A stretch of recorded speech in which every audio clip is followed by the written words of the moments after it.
নমস্কার, আমার নাম সাগ্নিক ঘোষ। আজ আমি এক নতুন ভিডিও নিয়ে এসে গেছি। তো আজকে এই ভিডিওতে আমি কিছু বক্তব্য রাখবো ফ্রেশারদের কোন ডোমেন সিলেক্ট করা উচিত।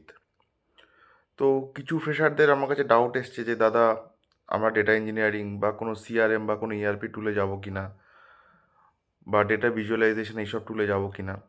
তো আমি সবাইকে এটাই বলতে চাই যে কোনো টুল বাছার আগে নিজেদের আগে প্রবলেম সলভিং স্কিলটা খুব ভালো করে শেখো, প্রবলেম সলভিংটা ভালো করে করো।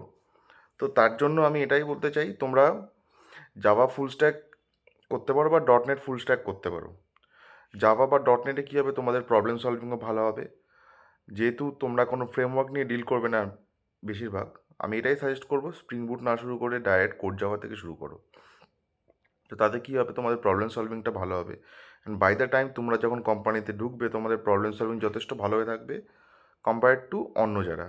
তো আমি এখান থেকে এটাই বলতে চাই, দেখো, ফ্রেশারদের হাতে কিছুই থাকে না, তো তারা কোন ডোমেন বাঁচবে কোম্পানিতে গিয়ে। তোমরা যদি প্রথম থেকেই ডেটা ইঞ্জিনিয়ারিং বা ডেটা ভিজুয়ালাইজেশন বা সিআরএম কোনো টেকনোলজি পেয়ে থাকো, that's good, go for it. But আমি বলবো যে তোমরা যদি নিজের থেকে কিছু চুজ করতে চাও আর যদি আমার সাজেশন নিতে চাও, আমি এখানে বলবো যে go for full stack, that is Java plus Angular. Best হচ্ছে Java plus Angular or dot net plus Angular. এই দুটোর মার্কেটে প্রজেক্টও প্রচুর আছে। আর মানে আমি বলবো কম্পিটিশনও আছে, প্রজেক্টও আছে, যাতে ইন ফিউচার কোম্পানিতে গিয়ে প্রজেক্ট ল্যান্ড করতে অসুবিধা হবে না তোমাদের। আর তোমরা যদি চাও এইসব ডোমেন থেকে তোমরা অন্য যে কোনো ডোমেন যেরকম সিআরএম ইআরপি এগুলোতে সুইচ করতেই পারো।